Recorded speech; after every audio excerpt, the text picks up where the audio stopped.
Dalam nama Bapa dan Putra dan Roh Kudus. Amin. Bapa di surga, kami merasa kerap kali hidup kami tidak berbuah. Bahkan biasa-biasa saja. Bahkan kering. Tidak banyak memberikan sumbangan kepada orang lain, kepada keluarga, kepada gereja, kepada masyarakat. Bantu kami ya Bapa supaya hidup kami berbuah. Dan berbuah secara melimpah bagi orang lain.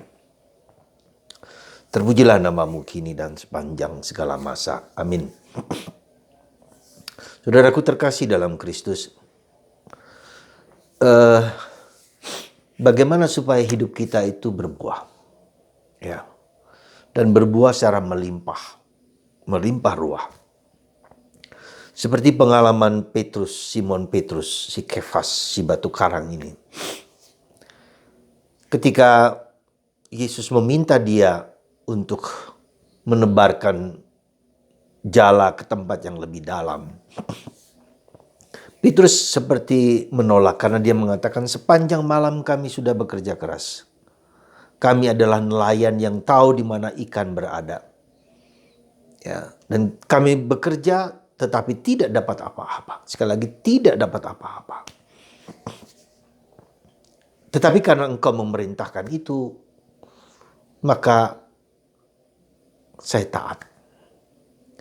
Dan terjadilah bahwa Petrus menebarkan jala dan begitu banyak ikan yang tak terduga, begitu luar biasa sehingga dia harus mengundang temannya untuk membawa ikan itu ke dalam perahu mereka. Dan perahu itu pun hampir tenggelam. Menarik sekali, hidup berkelimpahan. Nah, buah itu melimpah ruah. Nah, saudaraku terkasih dalam Kristus, apa reaksi Petrus ketika mengalami itu? Dia mengatakan, pergilah, aku tidak layak, aku tidak pantas, aku berdosa. Ya, aku berdosa. Tetapi Yesus justru mengatakan, mulai sekarang engkau harus menjadi penjala manusia. Mulai sekarang engkau harus menjadi penjala manusia. Saudaraku terkasih dalam Kristus. Bagaimana supaya hidup kita berkelimpahan? Sekali lagi berkelimpahan bukan hanya soal materi, tetapi bagaimana menjadi penjala manusia. Membawa orang kepada Kristus, membawa orang kepada Yesus, membawa orang kepada Allah, membawa orang kepada kebaikan. Itulah yang harus menjadi motivasi dasar kita. Ya. Dalam karya, dalam hidup kita. Menjadi penjala bagi banyak orang. Sehingga orang mengenal Allah, mengenal Yesus anaknya. Dan mengenal gereja yang menjadi sarana, menjadi alat di mana orang membawa kepada Kristus. Ini yang sebetulnya ya, yang harus menjadi tujuan hidup kita. Hidup berkelimpahan itu berarti bagaimana apa yang saya kerjakan itu untuk kebaikan orang-orang lain. Untuk membawa orang kepada Kristus, tetapi juga untuk membuat orang bahagia. Nah, saudaraku terkasih dalam Kristus, bagaimana caranya kita mengalami proses seperti itu? Ada suatu tahapan yang harus kita sadari. Tahapan pertama adalah bahwa kita mengizinkan kapal hidup kita.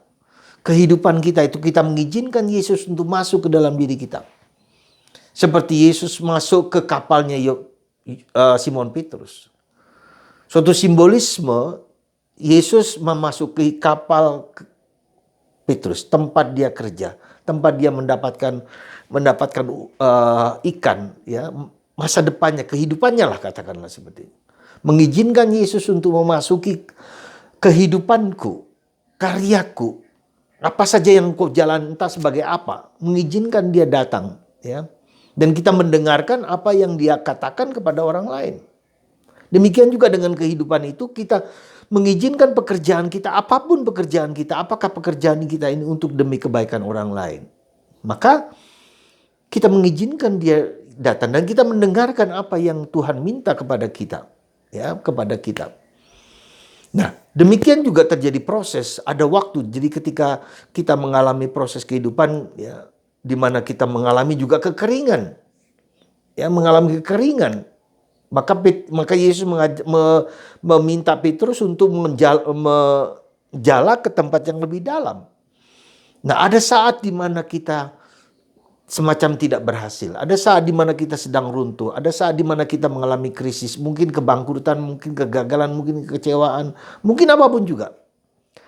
Nah, kalau biasanya Petrus menjalankan jalan yang sesuai dia kehendaki. Nah, sekali lagi, ini penting. Sesuai yang dia kehendaki, sekarang saatnya dia harus mendengarkan Tuhan. Apa yang Tuhan inginkan dengan pekerjaanku ini? Bagaimana pekerjaanku ini bisa menghasilkan buah, dan buah bukan hanya untuk diriku tapi untuk orang lain.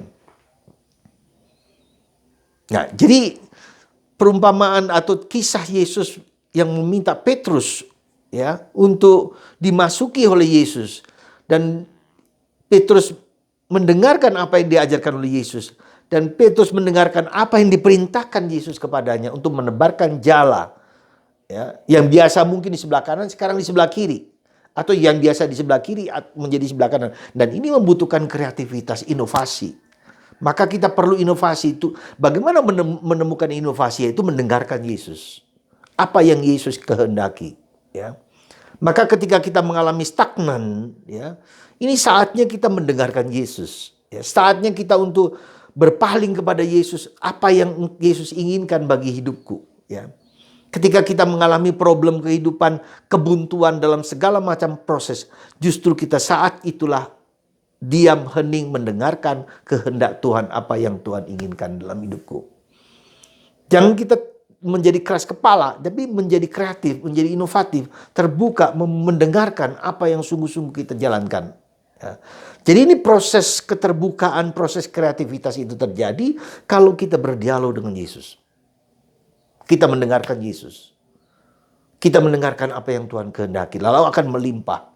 Lalu juga yang kedua adalah motivasi kita. Motivasi kita bukan untuk memperkaya diri, tapi untuk dengan kekayaan itu kita bisa membantu orang lain, ya, untuk bertemu dengan Tuhan, untuk menjadi lebih bahagia, untuk membuat orang lain semakin bahagia, semakin damai, semakin tentram, di mana orang tidak hanya mendapatkan harta, tetapi juga mendapatkan nilai-nilai, menghayati nilai-nilai pengorbanan, nilai-nilai kerjasama, di mana kita melihat bahwa Yesus juga, bahwa Petrus juga nilai kerja keras sebagai nelayan yang malam hari harus mencari ikan kemana-mana, ya. Tetapi kalau ingin pekerjaan kita menjadi pekerjaan yang yang melimpah ruah, jangan lupa lihatlah motivasi kita. Apakah motivasi kita hanya memperkaya diri? Ataukah kita boleh memperkaya diri supaya kita bisa membagikan kepada orang lain? To earn is to give. Mendapatkan harta, uang, kekayaan untuk dibagikan kepada orang lain. Tentu dengan berbagai macam cara yang baik, yang positif. Supaya orang menjadi tumbuh berkembang. Semoga nilai ini menjadi nilai yang harus kita kembangkan dalam diri kita. Jangan sampai kita hanya mendapatkan sesuatu supaya kita bahagia untuk diri kita sendiri. Tetapi kita mendapatkan sesuatu supaya orang lain juga ikut serta dalam kepandaian, kehebatan yang saya miliki itu untuk orang lain juga. Sehingga orang belajar mendapatkan manfaat, mendapatkan rahmat dari apa yang saya dapatkan. Semoga Tuhan memberkati kita, melindungi kita, menjaga kita, dan menguatkan kita untuk berbagi pada siapapun juga. Tuhan memberkati kita semua. Dalam nama Bapa dan Putra dan Roh Kudus. Amin.